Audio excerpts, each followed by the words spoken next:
নিশ্চিত আবার সামনে তোমাদের জন্য অবমান আছে। আমরা যদি না বুঝি রাজত্ব ভালো, ইনসাফ বলা রাজত্ব, একজন মানুষের মধ্যে ইনসাফ প্রতিষ্ঠা করা 100 আলেমের থেকে ভালো, হাদিসের মধ্যে আসে। কিন্তু ইনসাফ হওয়া চাই, কি হওয়া চাই? ইনসাফ হওয়া চাই, বেইনসাফের থেকে আগানো না চাই। তো আমার এই কথা এই জন্য শোনাইলাম, আমরা যেটাকে আজকে দামি বলতেছি কালকে এটা দাম থাকবে না। দাম কি হবে? দিনদার হওয়ার উপরে, দেশের উপরে দিনদার হওয়ার উপরে। আর এই দিনদার বানানোর জন্য আল্লাহ কোরআন হাদিস দিছে। কিন্তু শয়তান এটা ভালো বুঝছে, আমরা বুঝিনি। শয়তান এটা ভালো বুঝছে, আমরা বুঝি নাই। এখন শয়তান আপনাকে দাওয়াত দিতেছে, আমার ছেলের ইঞ্জিনিয়ার বানাও। শয়তান কি দাওয়াত দেয়? আর যদি হাফেজ বানাও, খাইব কি? হাফেজ বানাও, ভিক্ষা করে খাইব। আচ্ছা, পরিসংখ্যান বলেন, আমরা মাদ্রাসা চালাই আপনাদের টাকা দিয়ে। কাদের টাকা দিয়া? আপনাদের টাকা দিয়ে। সাথে আমাদের ছাত্ররা কিছু না কিছু টাকা দেয়, 200, 300, 500, 1000, 1500, 2000, 2500 পর্যন্ত টাকা দেয়। তাহলে বাবা আপনাদের দানও আছে, আবার ছাত্রের আপনার ছেলের মাধ্যমে মাদ্রাসায় টাকাও দিচ্ছেন। 2 লাইনে টাকা দিলেন আপনি আপনার ছেলের জন্য। আচ্ছা, এই যে আমি নিজে মাদ্রাসার স্কুলেও পড়ছি, আমি যে স্কুলে পড়ছি বেতন দিছে কে? বাপ মা। এর লিগে তো বিপদে পড়ে। সরকার দিছে, কে দিছে? সরকার দিছে। তা আপনার টাকা দিয়ে কই বললেন? আপনি তো ভিক্ষা করে পড়ছেন। ভিক্ষা কেমন ভিক্ষা করছে সরকার? বিগত সরকার আপনার আমার মাথায় যাওয়ার আগে $18,000 ভিক্ষা করে ঋণ করে খেয়ে গেছে।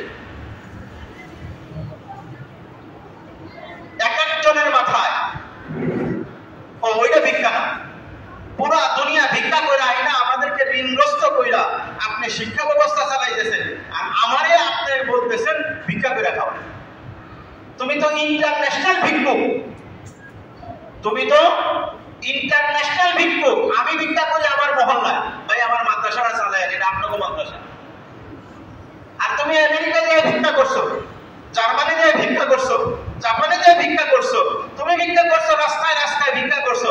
এমন জায়গাও আছে যেখানে তোমাকে কোনো সম্মান দেয় নাই, তোমার ডাকেই নাই, তোমাকে ভাইয়া আসতে হয়েছে, ওই জায়গায় ভিক্ষা করে গেছে। আর মাদ্রাসা মসজিদে যে টাকা দেয় কোনদিন সম্মান ছাড়া দেয়? আমি তো এই পর্যন্ত আলহামদুলিল্লাহ কাউকে পাই নাই। টাকাটা মসজিদে দেয়, হুজুর একটু দোয়া করেন আল্লাহ যেন কবুল করে। মাদ্রাসা টাকাটা দেয়, দিয়া হুজুর দোয়া করেন আল্লাহ যেন টাকাটা কবুল করে। আর ওখানে যা তুমি আনছো বলছে 12.5%, চায়নার থেকে যে টাকা আনছে ভিক্ষা কইরা এই স্কুলের বেতন দেওয়ার জন্য, 12.5% সুদে। কত? 12.5% সুদে। এগুলি তথ্য ঘাটেন আপনারা, কোথায় আপনাদেরকে ধোকায় বের ফেলাইতেছে? 12.5% সুদে টাকা কেউ নেয়? সুদের টাকা আইনা লেখাপড়া করাইয়া আপনারা দেশ শান্তিতে দিয়ে দিবেন, আর আমার টাকা দিয়া, আমার হালাল টাকা দিয়া আমার ছেলেকে পড়াইতেছি, আমি আমার টাকা মাদ্রাসায় খরচ করতেছি, মানে আমরা সকলে। আমার ছেলে ভিক্ষা করে খাইব? কি করে বললেন?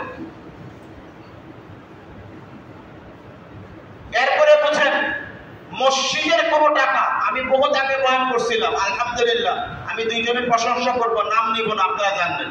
আমি বলছিলাম ভাই মসজিদের মধ্যে হাদিয়ার টাকা ছাড়া লাগানো জায়েজ নাই, শরীয়তের মাসলাই। যাকাত দেওয়াও মসজিদে জায়েজ নাই, গরিবরে দিবে।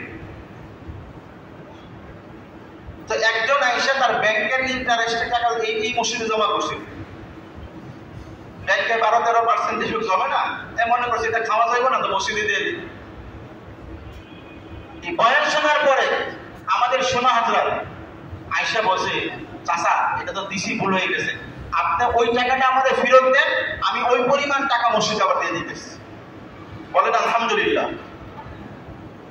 আমাদের এই মসজিদ মাদ্রাসায় কারো হারাম টাকা লাগে নাই, সবার আলহামদুলিল্লাহ হালাল টাকায় মসজিদ মাদ্রাসা করতেছে। দেওয়ার সময় সবচেয়ে ভালো টাকাটা দেয়, গাছের প্রথম ফলটা এটা দেয়, ক্ষেতের ধানটা রেখা মাদ্রাসায়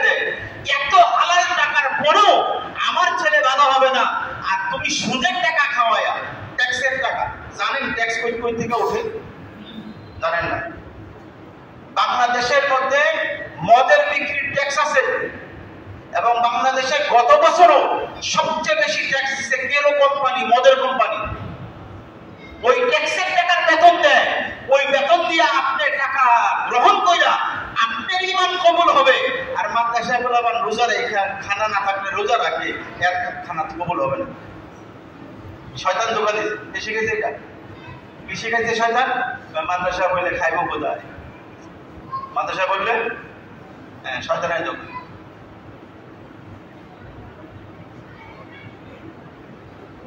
হাদিসের মধ্যে আসে শয়তান নেক্সট সূরাতে ধোঁকা দেয়। মুহাদ্দিসিনে কেরাম দেখছেন ৭০,০০০ সূরত কথা নেক্সট সূরত শয়তান শেখায়। এটা ভালো কাজ। আমি বলছিলাম ২টা হাদিস বলবো না, মনে রেখেন, বলছিলাম ২টা হাদিস বলবো। ১ নম্বর হাদিস শোনায় দিলাম এলম সম্পর্কে। দ্বিতীয় হাদিস, ওই যে হাবিল আর কাবিল, মনে আছে তো ঘটনা? লাস্ট পর্যন্ত কাবিল নিজেকে যোগ্য মনে কইরা আল্লাহর আইনের বাইরে সে অন্য বোনকে বিয়ে করলো। করার আগে যেই ভাইয়ের জন্য শরীয়ত নির্ধারিত ছিল তার সাথে মারামারি লাগছে, তার আমি মাইরা ফেলব। এই ভাই বলতেছে ওয়ামা আনা বিবাসিতি ইয়াদাইয়া, এই ভাই শোনো, তুমি আমারে মানবা, আমি আমার হাতকে তোমার দিকে বাড়াবো না, কারণ আল্লাহ যেটা হুকুম দিয়েছে এটা মানব। অতঃপর কাবিল হাবিলকে মানলো। মারার পরে বৈশা বৈশা কান্না শুরু করছে। এখন তার টেনশন ৩টা তাফসীর আসে। ১ নাম্বার, লাশ দাফন করবে কোথায়? কারণ এর আগ পর্যন্ত মানুষ কেউ মারা যায় নাই, তাহলে লাশ কি করবে? ২ নাম্বার টেনশন হলো লাশ থাকলে বাবা জানবে, বাবা দ্বারা পিটাইব। ৩ নাম্বার, আকাম তো করছি, খারাপ কাজ তো করছি, ভাগ্য কোথায়? মানুষের কিন্তু খারাপ কাজ করার পর একটা পেরেশানি আসে, কোথায় যাব, কোথায় বলাম। সেফ সাইড খুঁজে, নেতা খুঁজে, ওই নেতার কাছে যায় থাকে। যাক, ওই দিকের আলোচনায় গেলাম না। ৩ ধরনের পেরেশানি তাকে আটকায় ধরছে। শয়তান এই ৩ও পেরেশানি একসাথে উত্তর দিতেছে, কিন্তু প্রথম পেরেশানি শয়তান উত্তর দেয় না, স্বয়ং আল্লাহ শিখাইছে। 2টা কাক আসছে, কাক এসে মারামারি করছে, মারামারি কইরা এক কাক আরেক কাককে মারছে, মাইরা নিজের পা ঠুট দিয়া মাটি খুঁজা কাক ভাইকা দিছে। কবর দেওয়া শিখাইছে, এটা আল্লাহ শিখাইছে। এখন নিজের ভাইকে নিজে কবর দিয়া বলতেছে আজাস্তু আন আকুনা মিসলা হাদাল গুলাম। কাবিল বলতেছে ভাই এতটা খারাপ হইলাম, এতক্ষণ তো দাবি করছিলাম আমি সবচেয়ে ভালো জানি, এই জন্য আমার ওই বোনকে আমার কাছে, কিন্তু আমি এতটা অথর্ব, এতটা অযোগ্য, আজাস্তু আন আকুনা মিসলা হাদাল গুলাম, এই কাকের মতো আমি হইতে পারলাম না। এখন কাক কেন পাঠাইলো আল্লাহ তাআলা? তাফসীরের কিতাবের মধ্যে আসে। তার একটা আপনারাও বুঝবেন, কাক জীবনে কোনোদিন মনে রাখতে পারে না। ছোটখানে মুরব্বীদের কাছে শুনছি, কাক সাবান লয়ে যাইয়া গেছে গা, তো বাড়ি এলাকায় কইতো অসুবিধা নেই, কাক জায়গা মতো সাবান রাখতে পারবো না, তোর সাবান তুই পাইবি। কাক এমন একটা প্রাণী যে কাক কখনোই তার জায়গা মনে রাখতে পারে না। আর গল্প করছি আমরা চয়নিকার মধ্যে, কাক দেখে লাফায় লাফায় হাঁটে, কাক লাফায় লাফায় হাঁটে গেল, তো বলছে কাক আর ময়ূরের একদিন ঝগড়া লাগছে।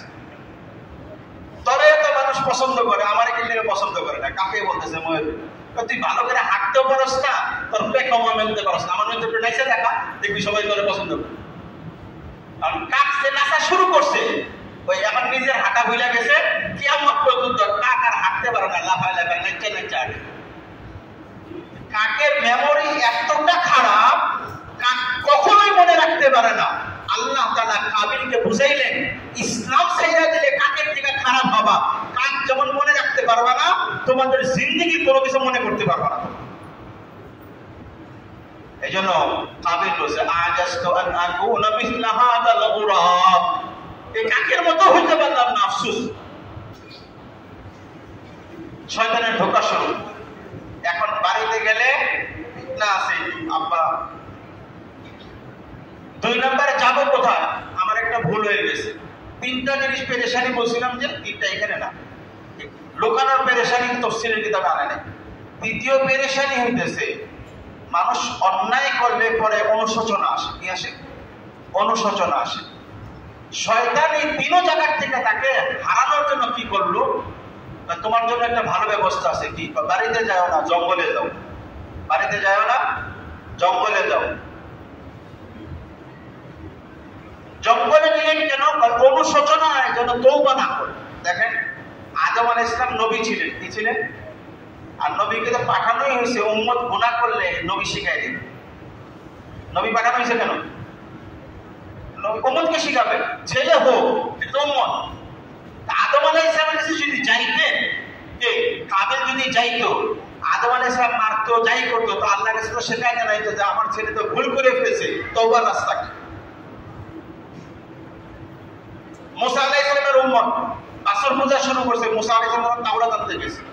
তো মুসা আলাইহিস সালাম আয়েশা নিজের ভাইরে থাপ্পড় দিছে, দাড়ি ধরে টানছে, এলাকার মানুষের বক্সে। আসর পূজা কেন শুরু করলাম? সবাই বলছে ভুল হয়ে গেছে। কিন্তু তওবা কেমনে হবে জানে না। হযরত মুসা আল্লাহর কাছে দোয়া করছে, আল্লাহ আমার সম্প্রদায় ভুল হচ্ছে, তওবার রাস্তা কি তুমি বলে দাও। আদম আলাইহিস সালামের কাছে গেল, কাবিল তওবার রাস্তা পাইতো, অনুশোচনা কাজে লাগতো। শয়তান কি করলো? আদমের থেকে জঙ্গলে পাঠায়। বাড়িতে আর আসে না। একদিন আদম আলাইহিস সালাম মারা গেছে, এখন শয়তান খুশি, আর তওবার রাস্তা নাই, কারণ নবী তো মরে গেছে। আল্লাহর কাছে কে জিজ্ঞেস করবে? এখন এক খবর দিছে, তোমার বাবা মারা গেছে, একটু যাও দেখে আসো। যাইয়া বাবাকে পায় নাই, খুব কাঁদছে, লজ্জায় আবার জঙ্গলে এসে কান্না শুরু করছে। এখন শয়তান বলতেছে, কান্দো কেন? বাবারও পাইলাম না, বাবার সুহবতও পাইলাম না, তওবাও করতে পারলাম না। তাহলে কাজ করো, বাবার মতো একটা মূর্তি বানায় নাও সামনে, দেখতে খুব ভালো লাগবে, বাবারে দেখে আরো বেশি কাঁদতে পারবে।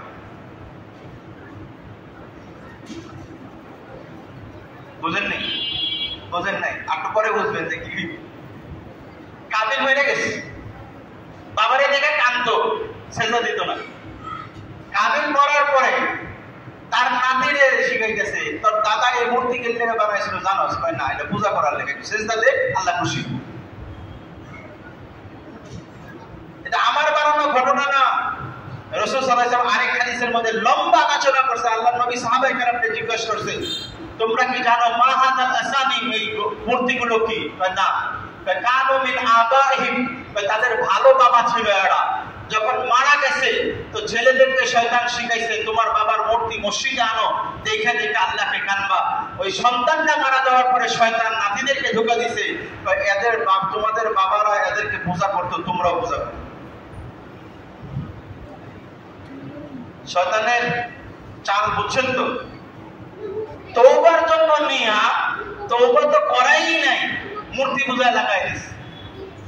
কারণ শয়তান জানে মানুষ যদি আল্লাহর দ্বীনের কাছে আইসা যায়, মানুষ মাপ পায় যাবে, মানুষ সফল হয়ে যাবে, দুনিয়াতেও সফল হবে, আখিরাতেও সফল হবে। এই জন্য শয়তান হাজারো সিস্টেম বের করছে যেন আমার জীবনে, ব্যক্তি জীবনের সমস্ত অধ্যায় থেকে দিন বের হয়ে যায়। বাচ্চা হবে, দিনের তরিকা নাই। বিয়ে হবে, দিনের তরিকা নাই। বাচ্চার পরে আযান দিবে, দিনের তরিকা নাই। মুসলমানি করবে, দিনের তরিকা নাই। শিক্ষা দেবে, বিসমিল্লাহ শিক্ষা নাই। কাপড় পরাবে, আল্লাহ রাসূলের সুন্নাত ভাল লাগে না, pant shirt up to date. কারণ প্যান্ট শার্টের শেষ পরিণাম হলো মাঝে মাঝে হাফ প্যান্ট ছাড়া ঘোরা। খারাপ মনে করেও মনে করেন, আমি দলিল দিতে পারি। কোরআনের নস, কোরআনের নস। বনি ইসরাইল, এখন আপনারা দেখেন পৃথিবীতে সবচেয়ে দবদবা দামি কাপড় পরে কারা? খ্রিস্টানরা। তাদের মধ্যে এই জৌলসতা আছে। তো খ্রিস্টানদের জৌলসতার শেষ আলোচনা করতে যায় রাসূল সাল্লাল্লাহু আলাইহি ওয়াসাল্লামের কাছে আল্লাহ তাআলা আয়াত নাযিল করেছেন, বড় ঘটনা। সেই ঘটনার কিয়দংশ বলতেছি। এরা যখন এই দামি কাপড় নিয়ে নদীতে যাইতো, আমরা যদি গামছা পরে গোসল করি অসুবিধা লাগে, গামছা পরে নেমে গেছে কি হয়ে যায়? আমরা মুরব্বীদেরকে দেখছি আগে একটু দামি লুঙ্গি হইলে ওই লুঙ্গিটা ধুইয়া গামছা পরে খালি গোসল করতো। সমস্যা কোন জায়গায়? দামি লুঙ্গি। সমস্যা কোথায়? দামি লুঙ্গি। এই জন্য লুঙ্গি একটা বড় গামছা কিন্তু এটাও 4 হাত 5 হাত আছে, ছোট গামছা, ওইটা পরে গোসল করতো। কেন? লঙ্গিতে যেন ময়লা লাগে। এই খ্রিস্টানরা যখন দবদবা কাপড়ের উপরে উঠছে, তখন তারা গোসলের সময় কাপড় ছাড়া গোসল করত। আর মুসা আলাইহিস সালাম কাপড় পরে গোসল করতো, জঙ্গলে যায় গোসল করতো, কাপড় না থাকলে একটা জঙ্গল দিয়ে ঢাইকা গোসল করতো। এই বদমাশরা মুসা আলাইহিস সালামকে কইছে, ভাই রোগী আছে, এটা আমগুলোকে ল্যাংটা গোসল করে না। আচ্ছা, ওই বয়ানে গেলাম না। কাপড় বেশি দামি হওয়ার ক্ষতি একটা মনে রেখে ইসলাম বের হয়ে যায়, ইসলাম বের হয়ে যায়। এর একটা প্রমাণ দেয়, রাগ করেন না। ঈদের দিন নতুন পাঞ্জাবি পরে আসি না, আমি আপনি একরকমই সবাই, বলা তো অসুবিধা নেই, যেন আমাদের শুদ্ধ হয়। দেখেন ঈদের দিন ওই পাঞ্জাবিটা খালি ময়লা হইলে এরকম টানবার মন চায়। খেয়াল করছেন এটা? ময়লা না আগে নামাজের মধ্যে কাপড় টানার অনুমতি আছে। হ্যাঁ, দেখেন আপনার ফেকার কিতাব লেখা আছে, আমাদের কাশির কাপড় টানা 3 বার কেউ টানলে নামাজ ভেঙে দেব। এই জন্য আমি আব্বার কাছে বারেহা শুনছি, দাদাজি নতুন পাঞ্জাবি বানায় না, এই জায়গায় কাইটা একটা পুরান অন্য কাপড় দিয়ে তালি দিত, যেন দিলের অহংকার ওই কাপড়ের মধ্যে না আসে। তো শয়তান ধোঁকা দিতেছে আমাদেরকে, মানুষকে ভয় করতেছে। ইসলাম কোনো গর্বতের নাম না, ইসলাম তো ধনী হওয়ার নাম। আমরা বলি না ধনী হওয়া নিষেধ, আমরা বলি না গরিব হওয়া নিষেধ, আমরা বলি দিন আসা জরুরি, যেই অবস্থায় আসুক সেই ভাষা আসুক। আল্লাহ তাআলা আমাদেরকে হেফাজত করে। সময় শেষ, হাদিস এবং আয়াতের পুরো আলোচনায় যাওয়া যায় নাই। এতটুকু বোঝানোর উদ্দেশ্য আপনাদের কাছে, আল্লাহ আমাকে আপনাকে যে দিন দিছে, পূর্ণাঙ্গ জীবন ব্যবস্থা, এটা সমস্ত জায়গায় আছে, সমস্ত জায়গায়। ফ্যানের সুইচ দেওয়ার মতো আছে, ফ্যানের সুইচ। অদ্ভুত বিষয় দেখবেন, অদ্ভুত বিষয়। গাড়ি চালান না, ডাইনে না পাবেন? হ্যাঁ, কোন দিকে? ড্রাইভার কোন দিকে থাকে? স্টিয়ারিং কোন দিকে? খেয়াল করেন, ডান দিকে। স্টিয়ারিং কোন দিকে?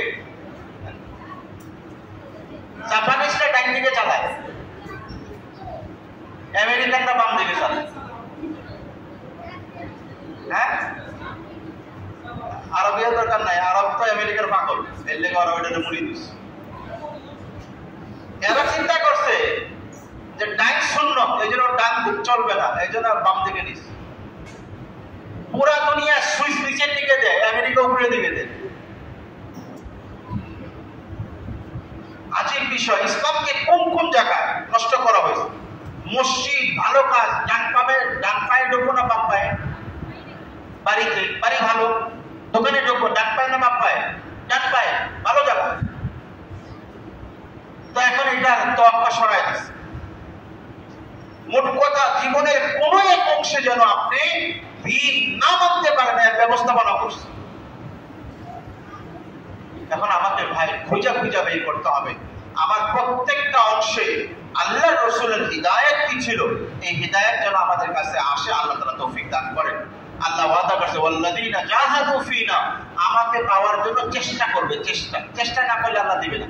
বলছে আমাকে পাওয়ার চেষ্টা করো, আমি আল্লাহ তাআলা আমি পর্যন্ত আসার যত রাস্তা আছে সব রাস্তা খুলে দেব। এজন্য প্রত্যেক কাজের শুরুতে আল্লাহ রসুলের সুন্নত কি বা হেদায়েত কি খোঁজার চেষ্টা করো। পারবো না ইনশাআল্লাহ। আল্লাহ তাআলা তৌফিক দান করেন, আল্লাহ তাআলা আমাদেরকে কবুল করেন। একটু বসে, শেষ হয়ে গেছে, একটু বসে। আমি এখানে 30 বয়ান ছাড়ি। গত 3 সপ্তাহ গেছে, এটা 4th সপ্তাহ, এই সপ্তাহে শেষ। এই ব্যাপারে কথা বললাম। গত সপ্তাহে বলছিলাম যে আমাদের উপরের টাইলসের 184টা লাগে। কয়টা লাগে? 184টা। আমি হিসাব করি নাই, কিন্তু গত সপ্তাহ 29,000 টাকা জমা দিয়ে গেছে আলহামদুলিল্লাহ। 29,000 টাকা, এতে কয় পিস হয় হিসাব করি নাই। তাতে 100-র উপরে গেছে, 100 আরো কিছু বেশি। গত সপ্তাহে 90-এর উপরে ছিল, তাহলে 30,000 টাকা আসে 20টা, 100-র উপরে গেছে। কিন্তু আমার 184টা পাইনি, 184টা পাইনি। একটা টাইলসের আমাদের খরচ আসছে 1500 টাকা। কত? 1500 টাকা। আর পুরো লাগানো সহ 2000 টাকা। আমরা কালেকশন করি না। যারা নিজের নিয়ত আছে, সামর্থ্য আছে, সুযোগ আছে, তারা ইনশাআল্লাহ নামাজের পরে ওই জায়গায় বসে আমি মৌলানা সাহেব রশিদ দিয়ে আসবেন। আপনারা যাদের সামর্থ্য আছে, অথবা আজকে আনেন নাই, নিয়ত করে যান, সামনে জমা নামাজ পড়বো ইনশাআল্লাহ। মসজিদের টাইলসের সামনের সপ্তাহে টাইলসের জন্য কালেকশন করবো না, হইলে হইলো, না হইলে না হইলে।